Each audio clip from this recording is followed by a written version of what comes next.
Gracias, muy buenos días a todos. Perdón por el portuñol. Eh, Felicitaciones a Biofarma por el evento impresionante, por ser el primero, el número, la calidad, la organización fenomenal, fantástico, ¿ok? Y por la invitación de poder estar con ustedes acá, hablar de un tema muy importante que es el control de calidad de insumos. Aparentemente, uno podría preguntar, ¿qué hay de nuevo, no? ¿Qué podemos hacer en términos de control de calidad?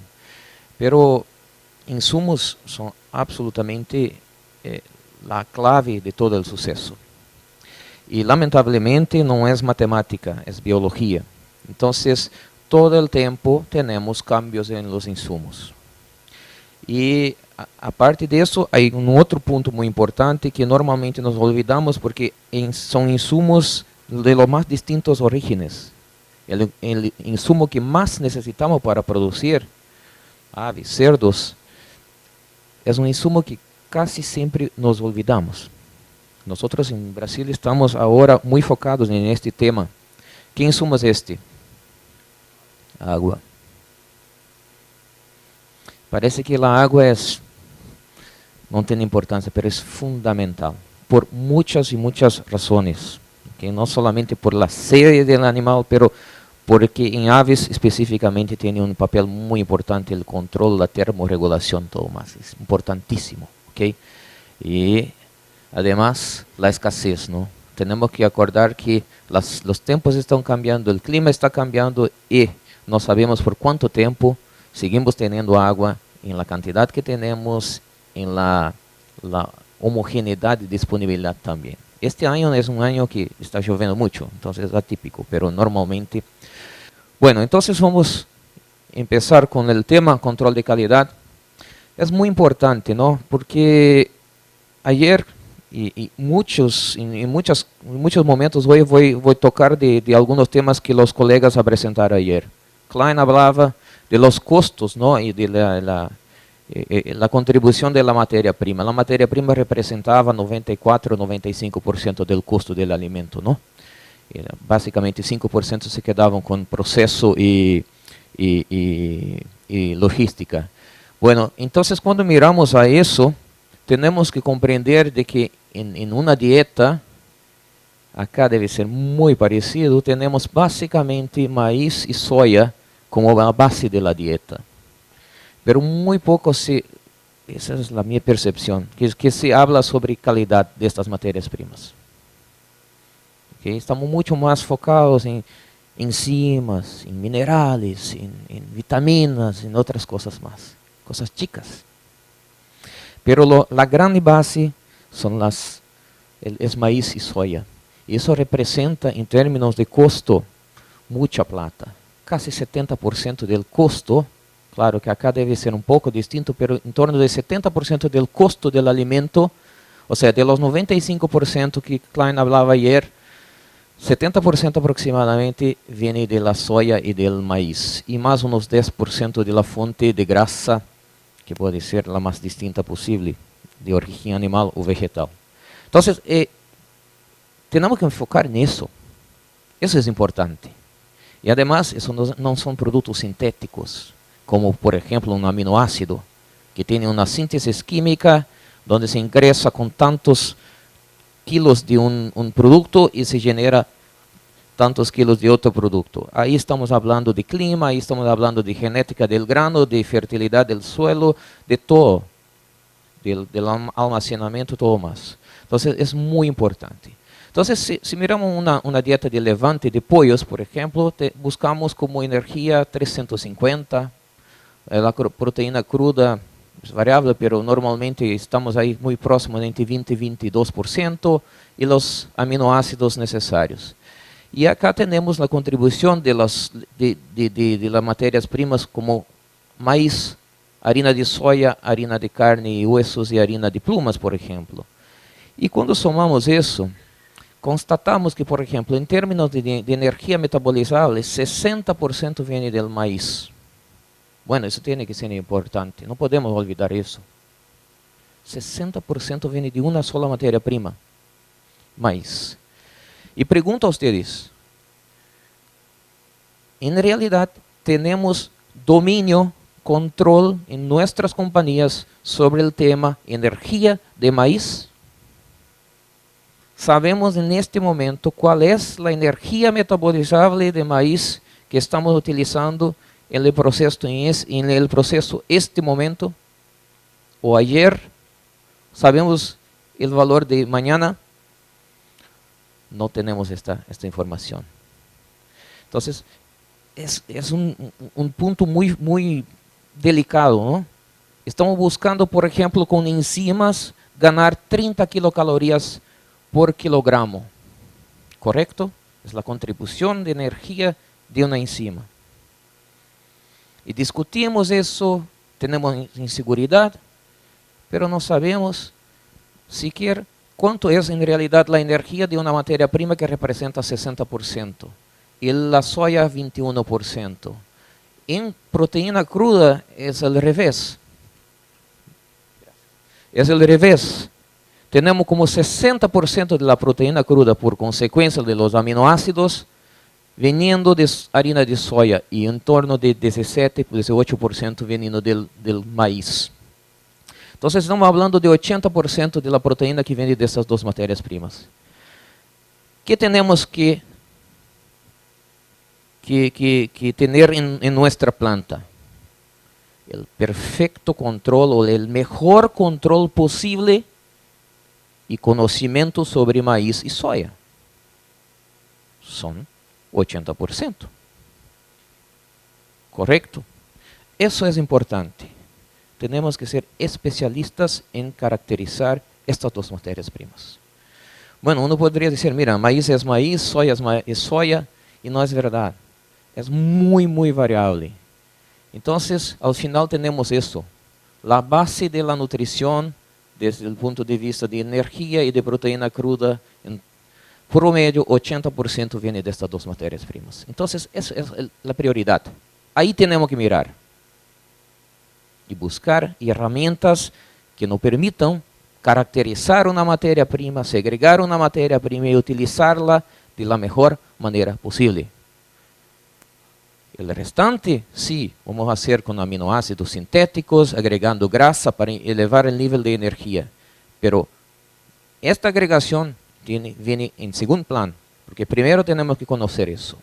Y eso me parece que es el gran punto de vulnerabilidad de las compañías, desde el punto de vista de nutrición. Tengo amigos, investigadores, que tienen como línea de trabajo de investigación nutrición de precisión. ¿Qué precisión es esta? No hay precisión. En cuanto no conocemos profundamente estas dos materias primas, no existe precisión. Todo es teórico. Entonces, ese es el gran desafío. Entonces, ahí viene el punto clave. Entonces, ¿dónde tenemos que mirar? El maíz y la soya, básicamente, para todo. Por la contribución nutricional, pero también como la parte antinutricional. Vamos a las enzimas. ¿Para qué utilizamos las enzimas? Para degradar, hidrolizar, quebrar, romper estructuras no digestibles que tienen un efecto negativo sobre el proceso de digestión. ¿Correcto? Bueno, ¿dónde vienen estas estructuras no digestibles? De estas materias primas. Son 80% de la dieta. Claro que viene de otras también, pero básicamente de esas dos.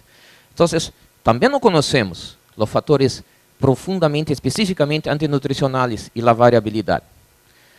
Productos de origen animal, son muy importantes también.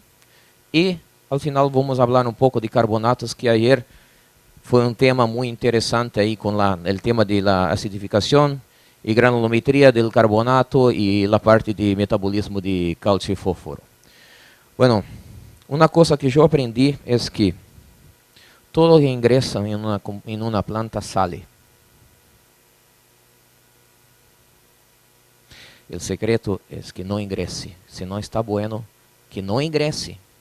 Porque no vamos a mirar nunca, en momento alguno, que materia prima que ingresa en una planta va a ser basura. Eso no existe. Se ingresa, sale. Bueno, entonces, ¿qué tenemos que hacer? Ser muy rígidos, muy exigentes en el tema de control de calidad. Y ahí la gente que trabaja con el control de calidad muchas veces tiene mucha dificultad con la gente que compra, con la gente que hace lo operacional de la planta, porque no podemos parar. Bueno, ¿qué queremos producir? Volvemos al tema de ayer de Klein. ¿Cuál es la meta? ¿Qué estamos produciendo?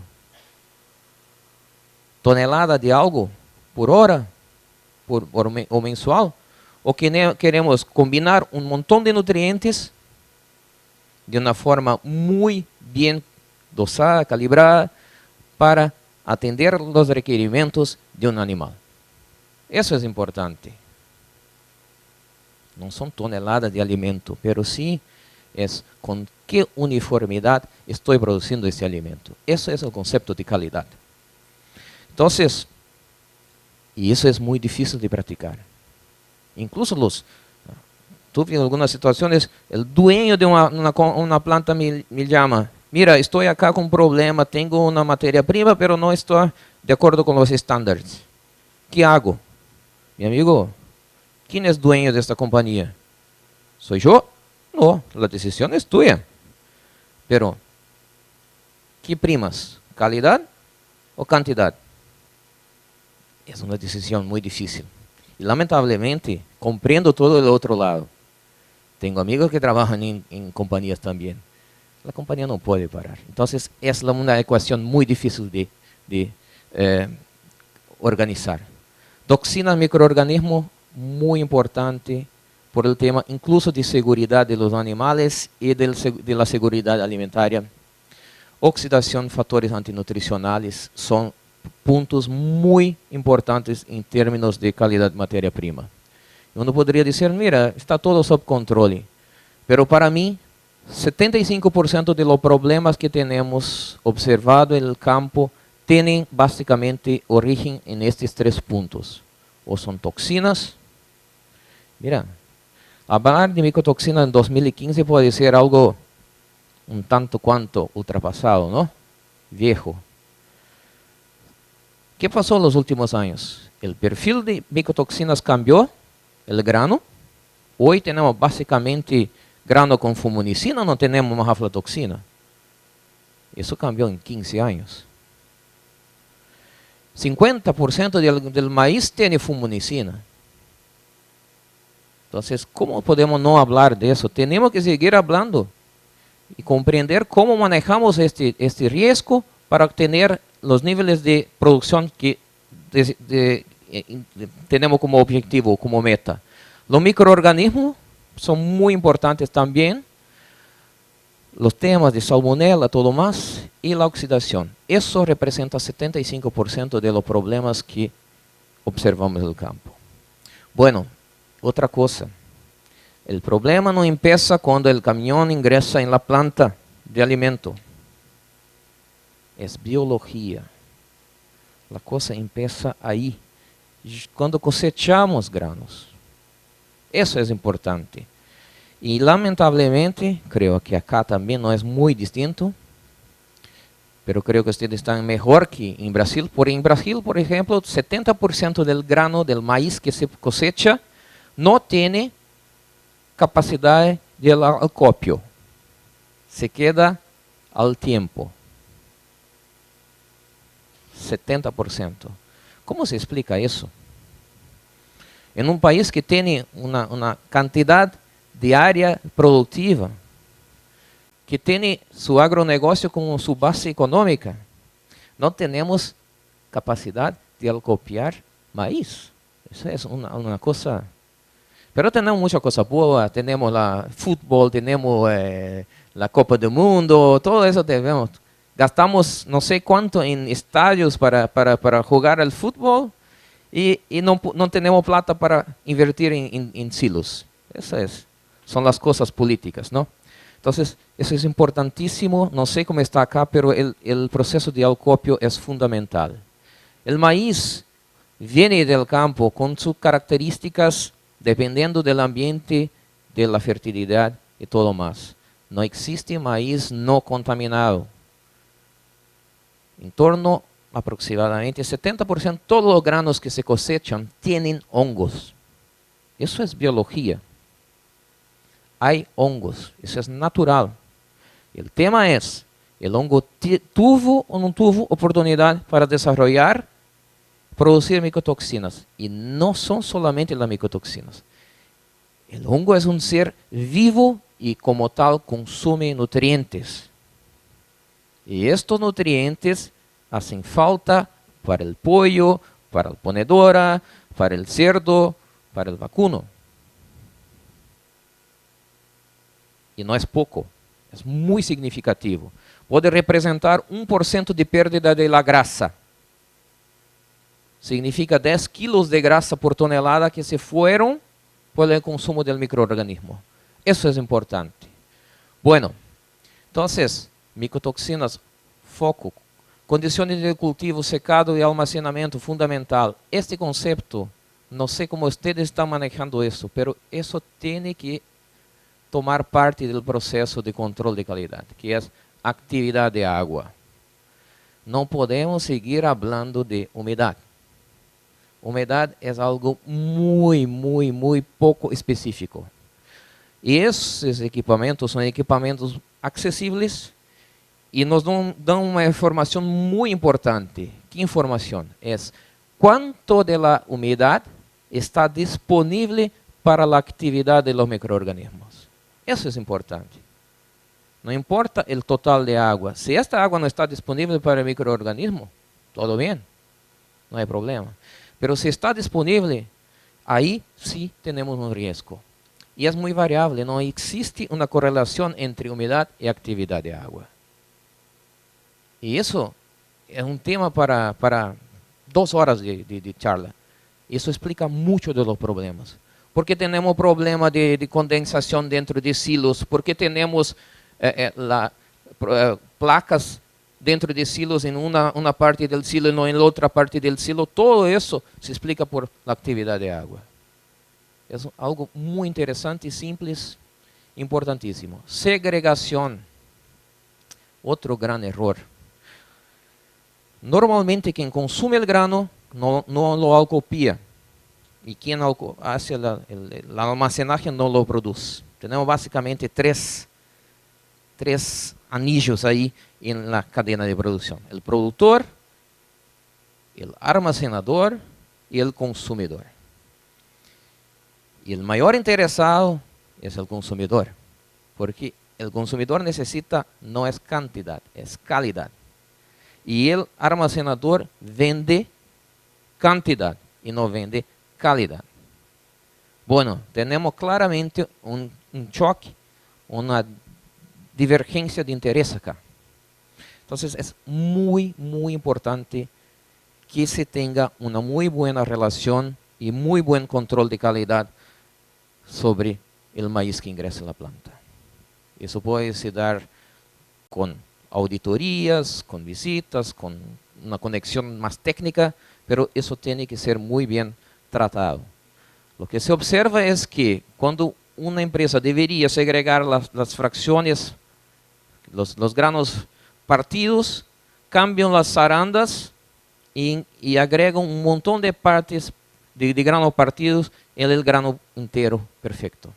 Todo grano partido es un grano que tuvo su protección rompida, por tanto está mucho más contaminado. Y ahí tenemos un montón de otras cosas más que está totalmente contaminado y que se puede pasar la contaminación para todo el restante. El grano acopiado o almacenado tiene un montón de puntos importantes que tienen efecto sobre su calidad. Incluso el proceso de secado. El proceso de secado daña la calidad nutricional. Es importante y necesario porque tenemos que sacar la agua. Pero depende cómo hacemos, dañamos la disponibilidad de aminoácidos, todo más. Nosotros hablamos de nutrición de precisión y no sabemos nada. ¿Cómo el grano que ingresó en la planta fue secado? Eso es preocupante. ¿Okay? Bueno, además tenemos un problema como este, ¿no? Ahí, placas que se forman dentro de un silo. Eso es una camada, una carga de granos que venía húmeda y que empezó a tener desarrollo de microorganismos y no adianta hacer la aeración todo más porque no pasa nada por esta zona acá. Y ahí tenemos el gran problema. Ese es otro punto. La gente cree que si hay micotoxina, tiene que haber micotoxina en toda la parte. Ese es un gran equívoco. Micotoxinas no están en toda parte. Micotoxinas están ahí, en estas crostas. Pero ¿cómo que se procesa eso dentro de una planta? Las crostas se rompen, se desprenden y vas a producir un batch de alimento que va para una granja específica. Y no para todas. Y no vas a tener problema en todas. Micotoxina no es un problema que tiene en toda parte. No. Vas a tener micotoxinas donde efectivamente esta parte fue utilizada para producir el alimento. Entonces es un problema. Ahora, lo más lógico, ¿no? Ayer Marcel estaba hablando de la calidad de maíz. Este fue un trabajo que fue hecho en una universidad en Brasil, en la Universidad Federal de Paraná, que tiene una muy buena cooperación con ellos. La gente puso ahí unos 10 estudiantes de maestría, doctorado y segregaron maíz. El maíz roto, atacado por hongo y maíz sano. Y nuevamente ingresaron con el maíz que nosotros llamamos de ardido o fermentado, que es el dañado por el hongo, en percentuales graduales, 10, 20, 30, 40%. Eso es la proteína cruda, o sea, maíz dañado tiene más proteína cruda, eso es importantísimo. Menos grasa, por tanto menos energía. ¿Cómo tiene menos grasa? Tiene menos densidad. Entonces, el concepto de caracterización o de control de calidad de maíz por densidad, que se empezó a utilizar como 15 años, 20 años, hoy veo que la mayoría de las empresas no lo usa más. Algo simples, no necesita de inversión, no existen equipamientos electrónicos, nada más, es un proceso físico. Las empresas no lo utilizan más. Pero es un indicador clarísimo. Si baja la densidad, tienes menos grasa. Y si tiene menos grasa, tiene menos energía. Tenemos que acordar que, hace unos slides, estaba explicando que 60% de la energía viene del maíz. ¿Cómo podemos producir sin conocer eso? Es importantísimo. Y la densidad baja linearmente. ¿Qué pasa entonces? Bueno, menos energía, menos densidad. La ganancia de peso igual. La conversión alimentaria es lo opuesto. Es matemático en este caso, porque ahí tenemos el control. Ingresamos con 10, 20, 30%. Entonces, el mejor laboratorio son los animales. Nada supera los animales. El pollo, el cerdo, la ponedora no consiguen generar nada. Simplemente convierten lo que se ofrece en la dieta. Y ahí está, clarísimo. Faltó nutrientes, faltó energía, tiene que consumir más para ganar peso. O no consigue consumir y va a perder peso. Bueno, y hay otras cosas más importantes también. Eso es nutricional. Ahora, los problemas fisiológicos.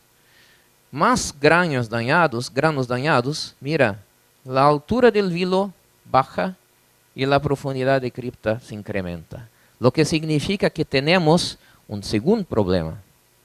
Faltaron nutrientes primeramente. Después, tenemos un problema de comprometimiento o de reducción de la capacidad de absorción de nutrientes. En este momento aún no hablamos de micotoxinas, que es lo único que hablamos. Micotoxina. Aliás, micotoxina es un tema muy interesante, porque todo lo que no conseguimos explicar es micotoxina. ¿No es verdad?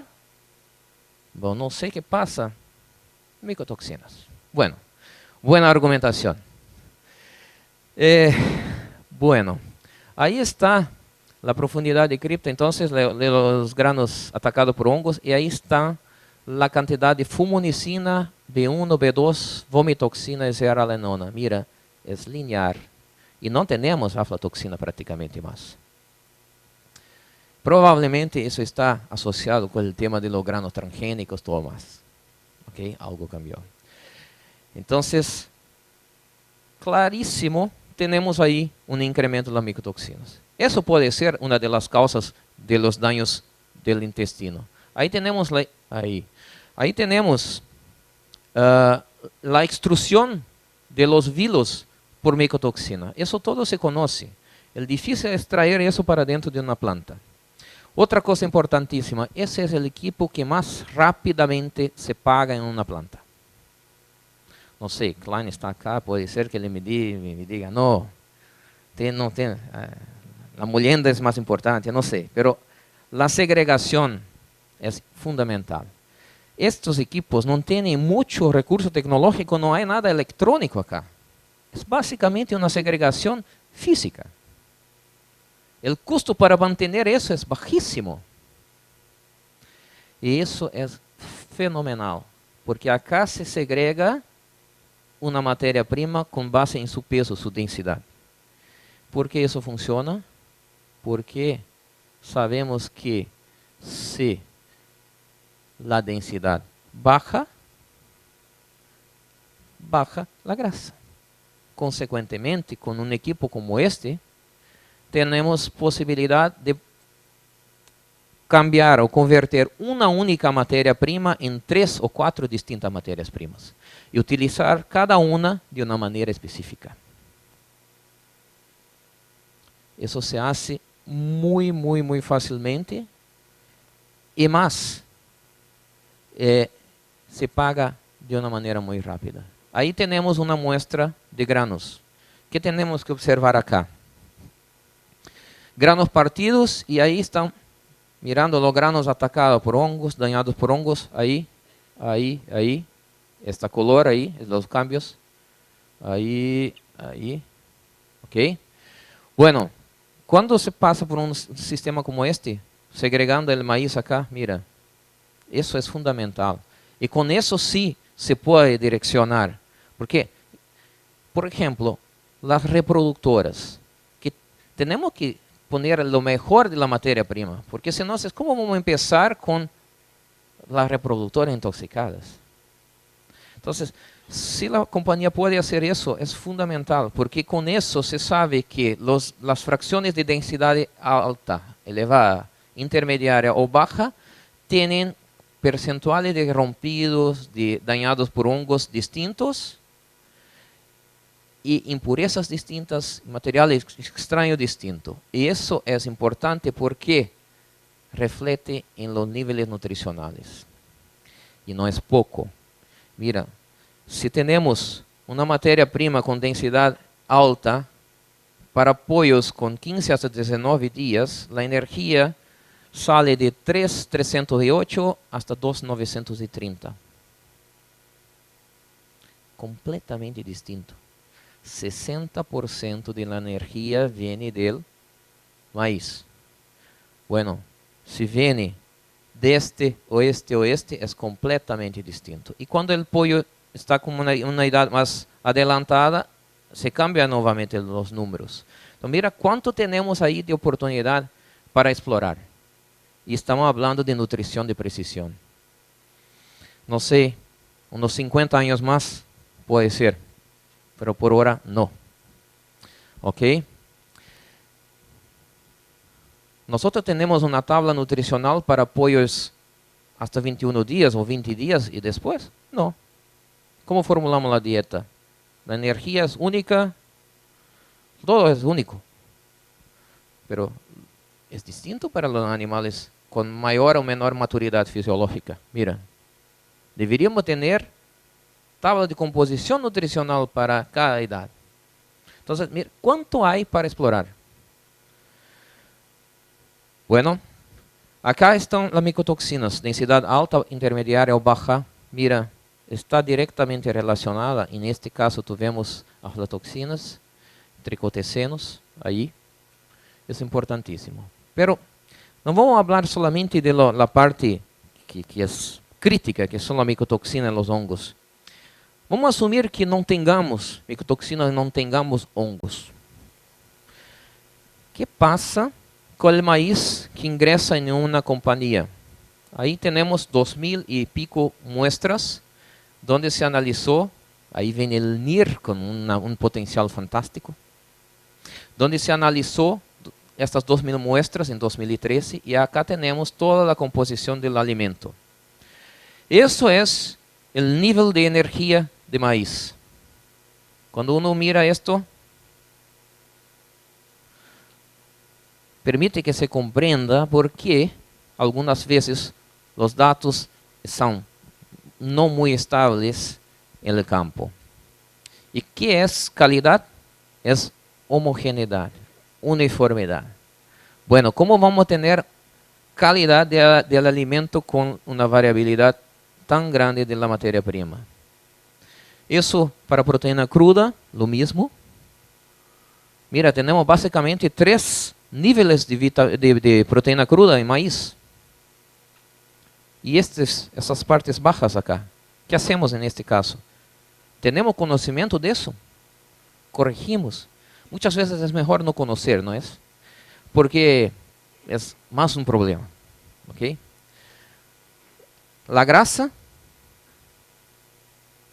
el contenido de lisina, y ahí cuando formulamos como nutricionistas, buscamos la tercera casa después del coma. La tercera casa después del coma con una variabilidad de la materia prima como eso. No hay ninguna posibilidad de acertar eso, ¿no? No hay cómo hacer esto precisamente. La metionina cambia mucho menos, es mucho más estable. De otro lado, la cistina cambia mucho, muy variable. Treonina, triptofano, almidón, también no es igual, cambia mucho de 62, 3% hasta 65%. Bueno, eso es maíz. Entonces, en resumen, 60% de la materia prima que ponemos en una dieta no la conocemos. Ahora, hablando de oxidación y de harina de origen animal y grasas, hay mucha variabilidad. Por la propia color ya es una indicación. No voy a extender acá porque tengo otra presentación como 2 o 3 más ahí, unas 2 o 3 horas más, donde vamos a hablar intensamente sobre oxidación, que es un otro punto muy importante y que tenemos que acordar. Pero para los que no van a quedar acá, es importante comprender que oxidación no es solamente peróxido. Ese es otro equívoco. Solamente se habla de 1 o 2 parámetros, acidez y peróxido. Eso es nada. Y esta información puede permitir equívocos inmensos. Si yo no tengo peróxidos, ¿me garantiza que no tuvo oxidación? No. Pero lamentablemente no tenemos muchos recursos dentro de una planta o dentro de un laboratorio para tener un control de calidad mejor. Eso es algo que tiene que se desarrollar en algún momento. La actividad de agua es muy importante en este caso también y no se correlaciona normalmente la actividad de agua con la oxidación, pero se conoce que la oxidación está íntimamente correlacionada con la actividad de agua. Hay un punto de actividad de agua donde se minimiza y otros donde se maximiza la oxidación. Entonces, más una argumentación para implementar el proceso del control por actividad de agua. Estos puntos rojos acá son muestras de harina que coletamos en Brasil y la parte azul acá es lo que sería lo ideal. Mira que hay un montón de muestras que están fuera. ¿Qué tenemos que hacer? Los antioxidantes son la única alternativa y oxidación no es reversible. Entonces, pongo los antioxidantes lo más temprano posible, en la dosis correcta y homogéneamente. Estos son los puntos críticos de un proceso de producción de harinas y grasas y que normalmente no conseguimos alcanzar eso con mucha calidad. Lo más temprano posible, muchas veces se agrega muy tarde. La dosis correcta, tenemos que conocer cuánta grasa tenemos en una harina, en un alimento final. Porque que oxida es la grasa. Si hay más grasa, tenemos que tener más antioxidantes. Sabemos que, por ejemplo, pollos, tenemos la dieta preiniciadora y hasta la dieta final. El nivel de grasa que se agrega es distinto. Bueno, entonces tenemos que tener un programa de antioxidantes específico. La mayoría de la compañía utiliza la misma dosis de antioxidante para todo, está listo. No es tan simple. No es tan simple. ¿Ok? De nuevo. Bueno, eso es harina de carne. Son ahí como 1500 muestras. Eso es la variabilidad.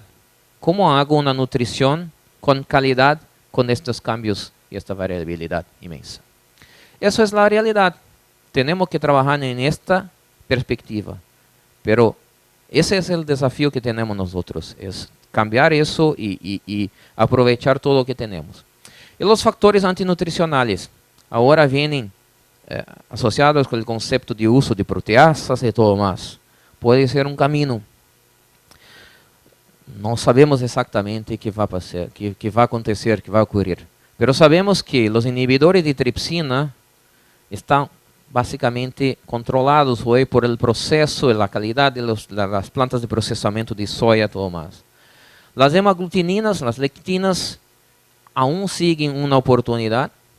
Ahí tenemos saponina, lipasa, lipoxigenasas, factores alergénicos como glicina, beta-gonglicina. Entonces hay campo para avances interesantes ahí en lo que dice respecto a la soya.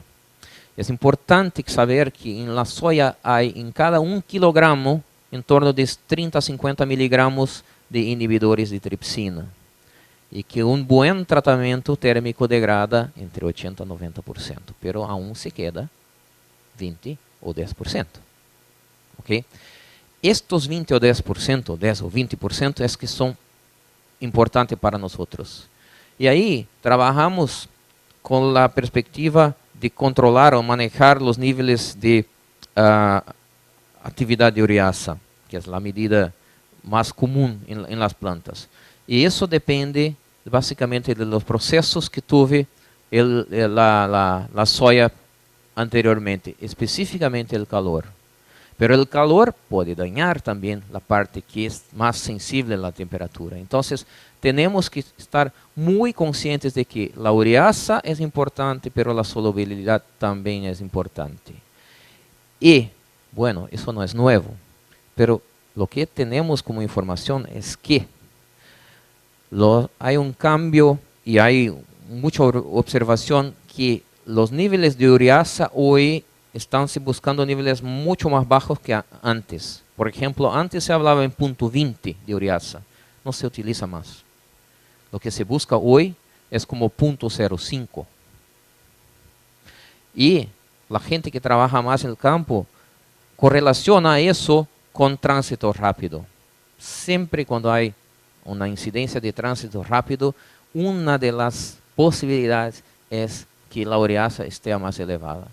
Y la gente comenta que cuando se ultrapasa al nivel de 0,05, 0,06, tenemos una mayor probabilidad que eso ocurra. Pero para tener un nivel de ureasa más bajo, tenemos que estar muy bien enfocados en solubilidad. ¿Por qué? El calor baja la ureasa, pero afecta la solubilidad también. Entonces, eso es muy importante. Entonces, hoy una buena producción, buenos estándares de producción y de control de calidad, tiene que buscar una harina de soya en este rango, 0,01 hasta 0,06. Hay mucha gente que trabaja en este rango acá. Esa es una oportunidad de mejorar en términos de calidad de harina de soya. Otros factores antinutricionales. Bueno, ahí estamos hablando de posibilidades como las enzimas o más. Y eso es importante. Y acá no voy a extender y ingresar el tema de las enzimas. Pero más es una provocación. ¿Por qué? Soya es soya y no es verdad. Acá tenemos 36, me parece, 36 cultivares de soya producidos el mismo año, 2006, perdón, en una misma área experimental, bajo el mismo clima, misma fertilidad, todo igual. Es la composición de rafinosa en las distintas cultivares de soya. El rango va como 0,54 hasta 1,11. Bueno, es el doble. ¿Qué soya estamos utilizando en este momento en nuestra planta? ¿Esta? ¿O alguna de esta? ¿O alguna de esta?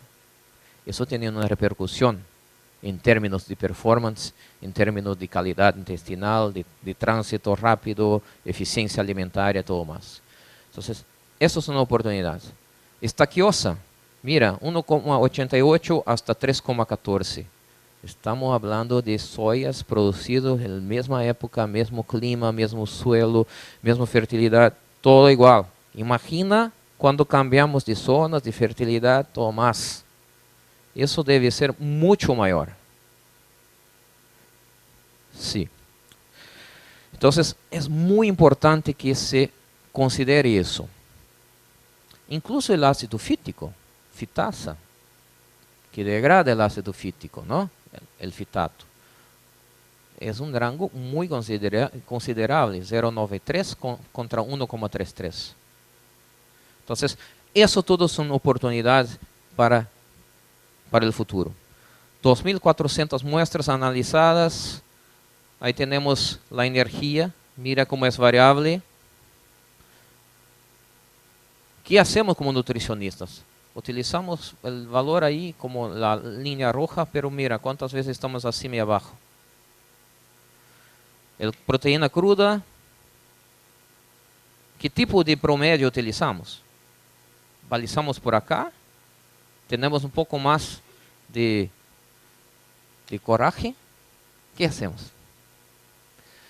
Lisina, metionina, mira. Cistina, treonina. Bueno, eso todo es variabilidad, eso todo compromete la calidad. Después, tenemos que acordar de la molienda. Klein habló sobre eso ayer, es importantísimo. Ese es viejo. Y aún tenemos empresas que no utilizan el proceso de análisis de granulometría.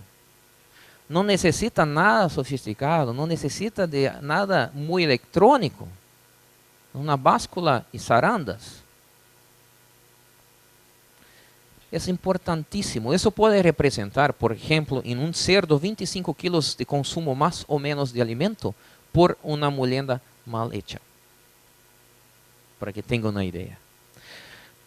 Eso es importantísimo. Tan importante que en Embrapa tenemos trabajado en un software que ustedes también pueden accesar. Se baja y puede poner el tablet en teléfono celular. Y eso tiene una correlación directa con el aprovechamiento de la energía. Por ejemplo, si trabajas con cribas de 2,5, 3, 4, 4,5, 10 milímetros, tienes un efecto directo sobre el aprovechamiento de energía. Ese es otro problema. No hay cómo hacer una estimación porque cada molino tiene su particularidad. No existe una regla. La única manera es medir el DGM, el diámetro geométrico medio. Y la variabilidad, el DPG. Y ahí ingresamos el tema de los sigmas que Klein hablaba ayer. Bueno, ¿cómo se hace eso? Esto es una pantalla que se consigue, por ejemplo, con el software. En Embrapa tiene eso disponible sin costo. Hay un método fijo y un método alternativo. ¿Okay? ¿Qué significa eso? El método fijo, trabajamos con esta tabla donde están estandarizadas las zarandas que se utilizan. Son estas. Pero un laboratorio no necesariamente tiene todas estas o tiene alguna más o alguna distinta de esta. Entonces, alguien puede ingresar el método alternativo y uno puede cambiar estas zarandas y adecuar a su necesidad.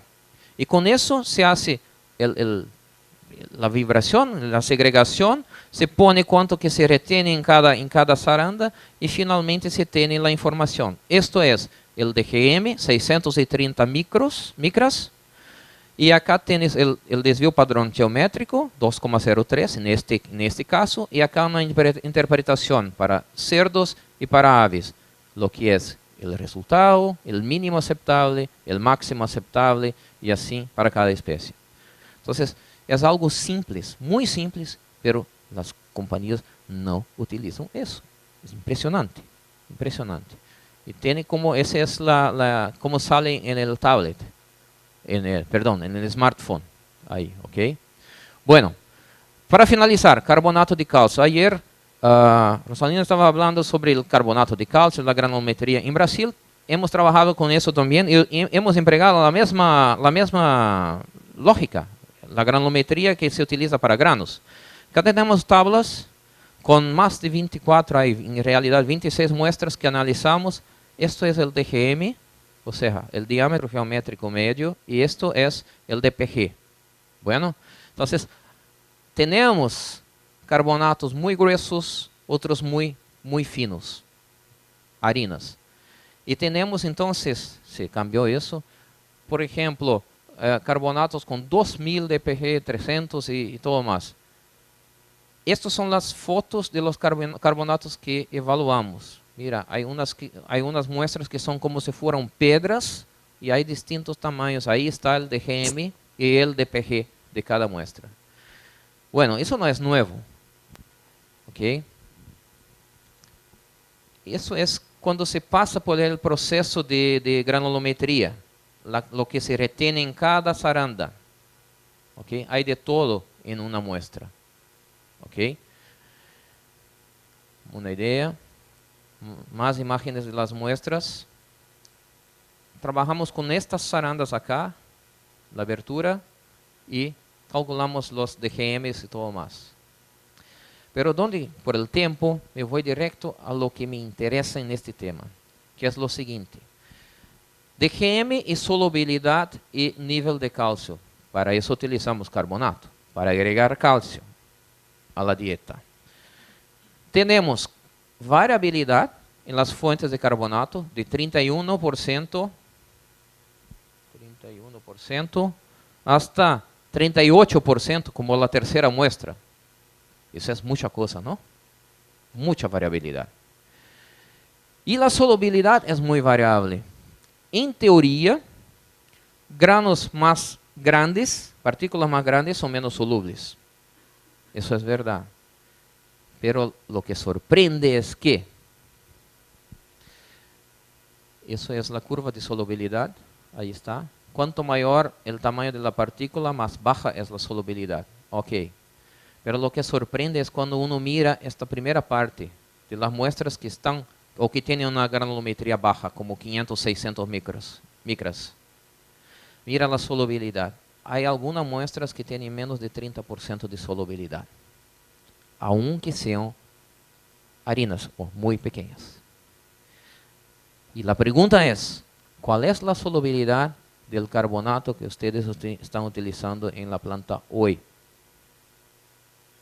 Eso es muy importante, porque tiene correlación directa con que Rosalina presentaba ayer y con que probablemente va a presentar ahora, que es el proceso fisiológico, absortivo y de interacciones con todo lo más de actividad enzimática, todo más. Otra cosa importante, peletización y almacenamiento. No comprendo eso.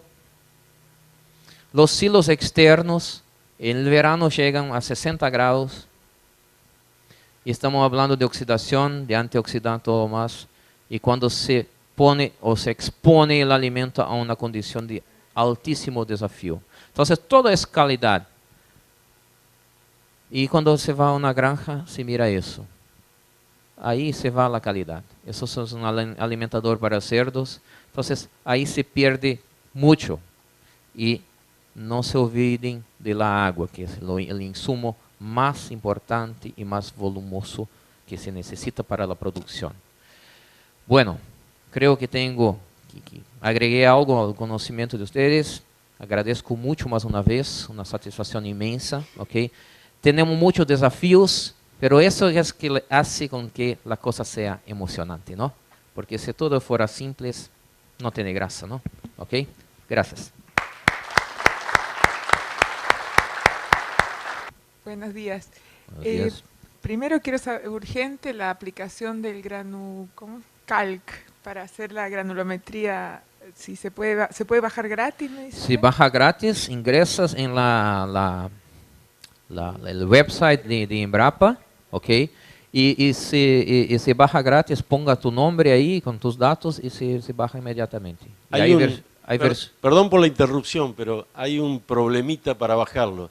¿Por qué? Pide dentro de los datos el estado de Brasil al que uno pertenece. Ok. Y cuando no hay correlación no lo deja bajar. Así Bueno, entonces lleva ese mandado para allá. llevo eso conmigo y vamos a cambiar eso, ¿ok? No hay ningún problema, ¿ok? Pueden enviar un email a mí que envíe usted, no hay problema. A ver. Bueno, la otra charla seguramente al final va a aparecer el email.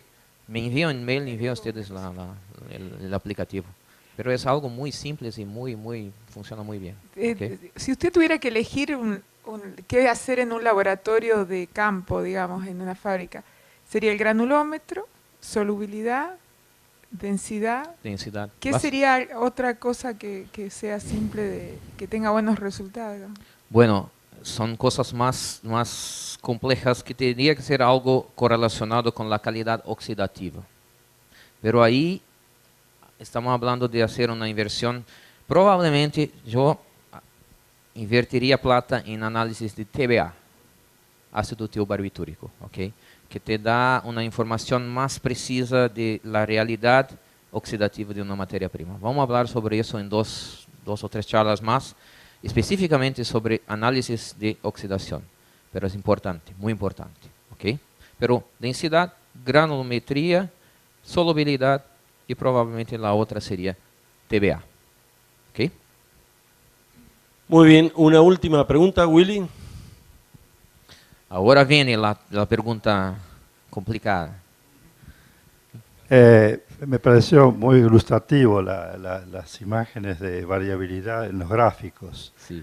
La única cosa que yo me gustaría ver es el sigma, porque si no tengo un desvío estándar, en la realidad nosotros nos manejamos con eso para poder hacer ajustes, porque no podemos clasificar todas las materias primas por proteína. Entonces, si tenemos un sigma muy bajo, tomamos una decisión de aplicar un margen de seguridad.